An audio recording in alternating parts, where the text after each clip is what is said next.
Hello, I will be speaking on self-esteem. In today's society, they say image is everything. What you say is who you are, and we tend to depend on what we see in another person to gauge where we are in that situation or in that interaction with the person. So with self-esteem, I will be discussing the range of high self-esteem, low self-esteem, and where we are personally. Can you gauge if you're in a healthy place or a healthy status of self-esteem? In today's world, you can derive your self-esteem from a variety of places. And so when we look at self-esteem, let's look at who we are, where we are, and what we can do to improve.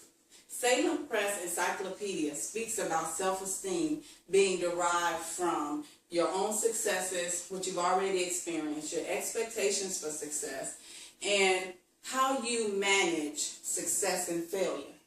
Because today it seems as if all of those factors play into who we are and how we see ourselves. But that was not always the case.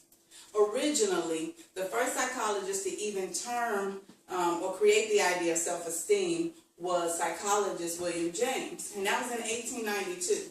And he said that it is success that is divided by our own perceptions, our own pretensions. Well, from there, we moved forward like 50, 60 years to a time where it's just been an idea, somebody's been playing with it, and then it's identified, well, self-esteem comes from an internal as well as external influences. Then we find in the 60s so much happened because it became a self-construct. It was identified as a need.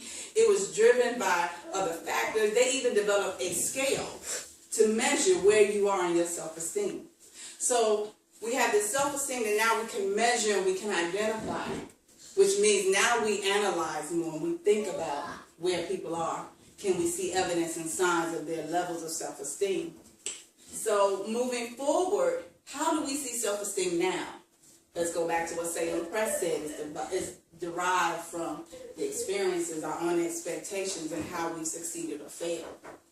So in society, we see so many things influencing us. Let's look at it externally. Social media. They say if you have a lot of Facebook friends, then you must be very popular and you're someone to know. But that's not always the case. Then you have the other side of classroom and organizations pushing for children to have good self-esteem. High self-esteem is the goal. But have you ever interacted with somebody with high self-esteem that tended to be arrogant? That's a negative aspect of self-esteem. But then people say, well, low self-esteem people are easy to get along with because they're always complying and want to work with you. Is it so bad to have low self-esteem? See, so you got this range of high and low. But I believe that there's a healthy place of self-esteem. And that healthy place is the ability to gauge the good and the bad and not allow yourself to be devalued in any way.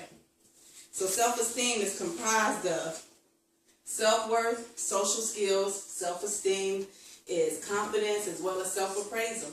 Where do we find ourselves in this? In this diagram, you can see how it seems to be balanced. But is that always the case? What does the conversation of someone with low self-esteem look like? Are they laughing at me?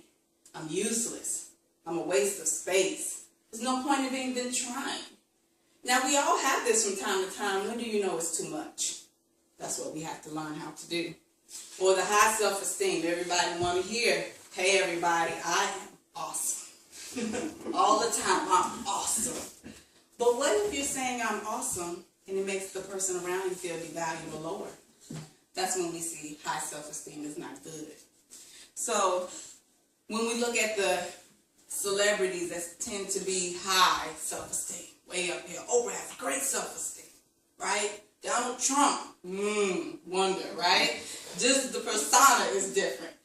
Well, how do we see ourselves in light of these celebrities? How do we gauge ourselves? So in the construct of self-esteem, moving forward, what do we think? What do we believe? What do we see ourselves as? How do you value yourself? If you fail, doesn't mean that you're a failure. Low self-esteem people will say, I'm a failure. Person with high self-esteem will say, I never failed. I don't fail at all. Because they're not able to see the good and the bad. Healthy self-esteem allows you to see both. So we want to make sure that we are gauging and determining where we are and keeping a balance of good and bad that does not value who we truly are. Low self-esteem people, like they say, they tend to have their heads low. How many times have we had situations where our head were hung low? We have to be able to determine that. Because if we don't have a healthy identity of who we are, then others will not know how to interact with us. And that's why people with high self-esteem tend to be promoted quicker. They're liked more. You know, they have better interactions, where people with low self-esteem tend to like to be hiding or in the background. And for some, that is good. They have their greatest strengths in being in the background. What I like about healthy self-esteem is what was noted by Nathaniel Brandon. He said, persons of high self-esteem, I want to replace that with healthy, because I think that high has some negative aspects as well.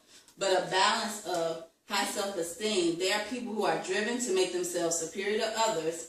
They do not seek to prove their value by measuring themselves against a comparative standard. Their joy is being who they are, not being better than someone else. That, to me, is the idea of healthy self-esteem. Thank you.